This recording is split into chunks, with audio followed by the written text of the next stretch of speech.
Welcome back to What Arty Noobs. This is a WZ-120-1G FT. It's a Tier 8 Chinese premium tank destroyer.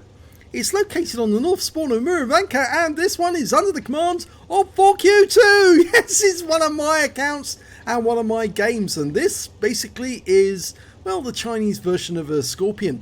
In fact, my opposite number on the enemy team is the Scorpion G. Game started. Well, what makes this tank so special? I've been waxing lyrical about it and generally promoting it to everyone, saying it's an absolutely fantastic tank destroyer.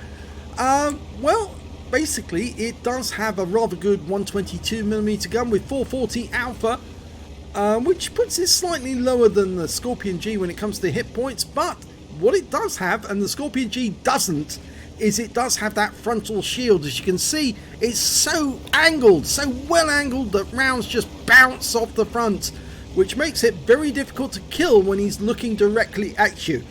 So this is one of the few tank destroyers that if you do come up against it, don't be at the pointy end, because you will suffer. It's very low profile, it's a fantastic little machine, it generates huge amounts of credits, and I certainly do love it. Okay, well, from this position I get good views of the enemy heavies as they try to make their way past the center, so I'm waiting for my first victim. That 45 TP has been joined by a T29.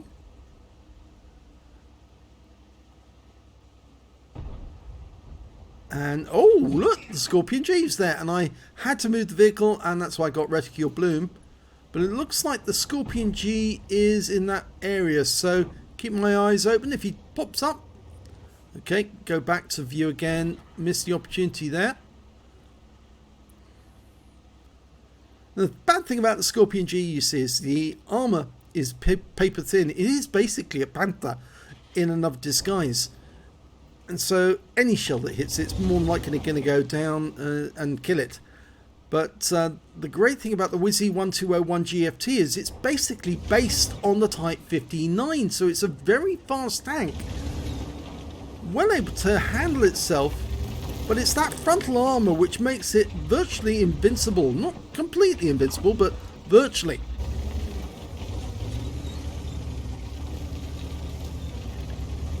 Okay, I'm knocking that tree down for a bit more cover.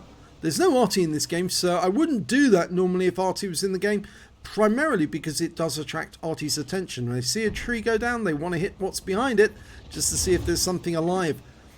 Okay, well, we've got a Leo there, and I think he's into view, but I fire for a pixel shot but didn't get any hits. Reload 8.27 seconds, which is not bad for a 122mm gun.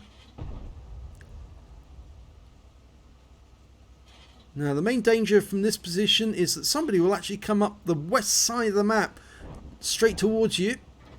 And that 45 TP was, well, he was taking a big chance coming around that corner the way he did. I mean, another quick look. And somebody just got killed. I think that might have been our Leo.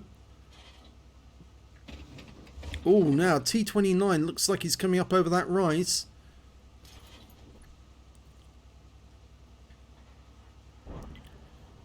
No, still can't see anything. I know it's a bit slow at the moment, but it does get a little better later on.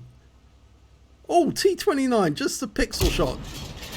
And don't know if that one hit him or not. No response to it, but I'm almost loaded. That one definitely hit him. Went straight through the turret for 384, so that's a low roll.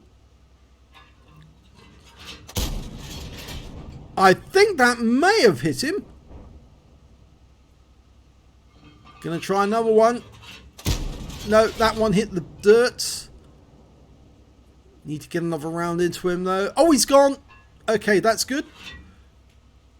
Now, whilst that was going on, the T28 HTC's come up over that rise, but he's behind the house, so I can't hit him. And the 45 TP looks like he's coming around the corner. I fired one a little too early there, but he is now in sight, so we can get shots. Yep, that one hit the top. I think it got his opticals. Is he still there? There he is. No, didn't penetrate.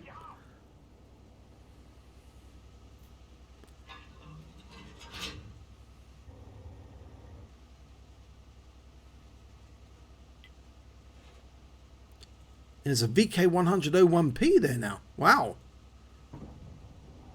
That's an all-you-can-eat buffet. Well, I'm looking towards the south, and I'm thinking to myself, I might need to move position from here to get shots on some of these guys. That one worked through the 45 TP, 435 low roll.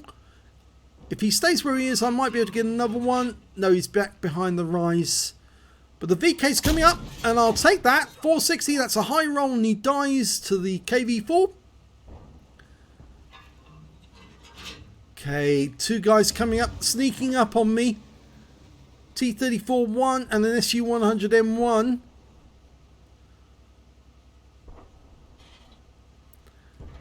And what I didn't see was there's an ELC Ever 90. Yeah, there he is. He's up on that rise. Gonna have to try and lead shot him. No, didn't work. I'm a bit concerned about this guy. He could be a real pain in the butt to me. He can traverse a lot faster than I can. But it looks like our LT-432's after him. And... okay, I was thinking about moving.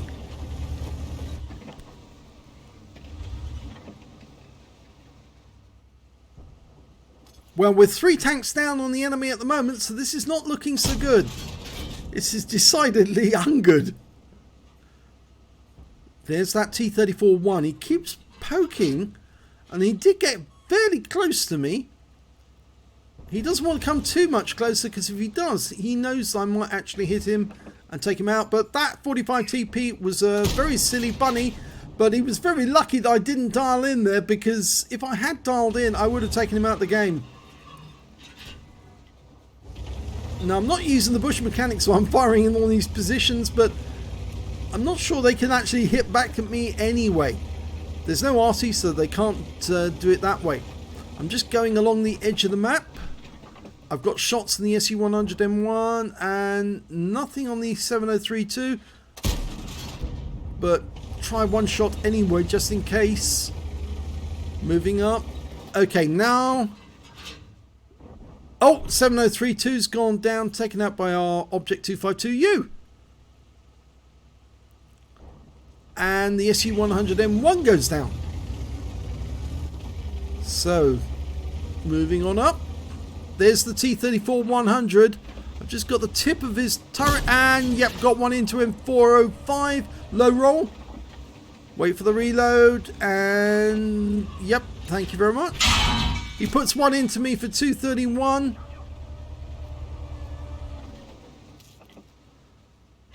Okay.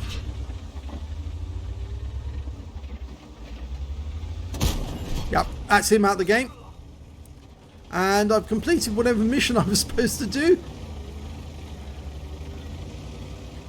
So now it's free-for-all, and I've only got 1 kill, so let's see how many I can get in a shortest period of time. There's a Lurva, a Scorpion, a Jag Panther, and another Scorpion out there, but it's the American Scorpion. Now, I think the Lurva is very close to me right now, and I think he might be slightly to my right. There he is. One into the engine bay. He's gone. Took a round there from the Scorpion G. Unfortunately, my driver is on cooldown. My first aid kit's on cooldown, so I can't put my driver back in. I used the first aid kit after a shot from that T-34-1. Okay, coming up over the rise. There's the American Scorpion. Turn, I'm going to hit that Jag Panther instead. Takes him out of the game. 362. Pulls back to avoid any counter fire. Okay, reloaded.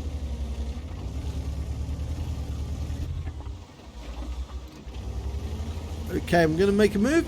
Almost ready to put my driver back in. Driver's back in, and we're off. Okay, only 2 to go. Scorpion and the Scorpion.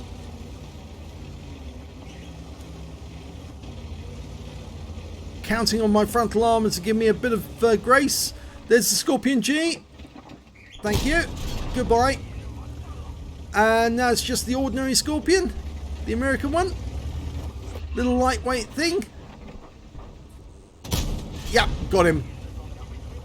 And that wins the game.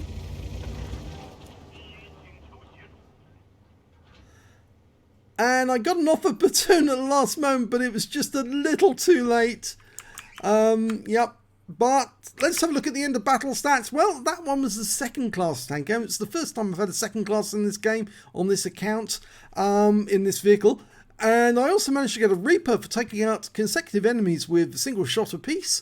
Fighter effect, fighter, master gunner, duelist, and a bruiser medal. I didn't actually pick up any other major medals during that game, even though I got 5 kills, because I wasn't doing the most damage. 3,154 win 8 was that one. And if we look at the team scores, we can see that actually the highest damage in the game was actually done by the 252U. He picked up a Spartan and high caliber for 3,614 hit points. The the Scorpion G that I killed did 3,363, so he was very busy. And then came the SU-122-44, which is basically the Soviet version of the same tank, but off a T-44 base. And that was 2,932 for him. And after that, I managed to get 2,544. When it came to kills, yes, I was top with 5 kills, but most of the kit tanks I killed have very little hit points left. The Scorpion managed 3, the Object 252U 2, so did the SU-122-44 and the KV-4, and 2 members of the enemy team also got 2. And when it came to base XP, it was the 252U with 1,095, 1,003 for the SU-122-44, and 986 for myself in the WZ-120-1G FT. I fired 22 rounds, got 11 direct hits, 9 penetrations, damage of 2,544 hit points, of which 1,279 were at more than 300 meters. 2 hits received, both of them were penetrations, unfortunately. 8 enemy vehicles damaged, 5 killed, and 72,810 credits earned. I got a personal reserves running for 36,405 and holiday ops for 29,852. So my total 139,067 credits. And after repair and ammunition resupply, took away 96,569 credits. So it's a good credit earner, this tank.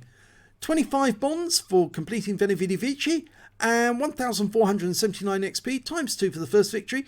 148 for this being a premium vehicle, 739 from personal reserves, took away 3,845 experience points altogether. And I say the WZ-120-1G is a beast. Well, it is. In the right conditions, it can do a huge amount of damage to the enemy, and it's very difficult for the enemy to pen it. In fact, I think the 2 tanks that actually did manage to pen me were the Scorpion, because of course he's got a very high caliber gun, so I think he just overmatched the armor and managed to punch that way through. But other than that, it is a really, really good tank. So I highly recommend anyone to get this one if they can. Put it in their inventory along with the SU-122-44, because these 2 tanks are all about facing the enemy and firing right in their faces, doing maximum damage.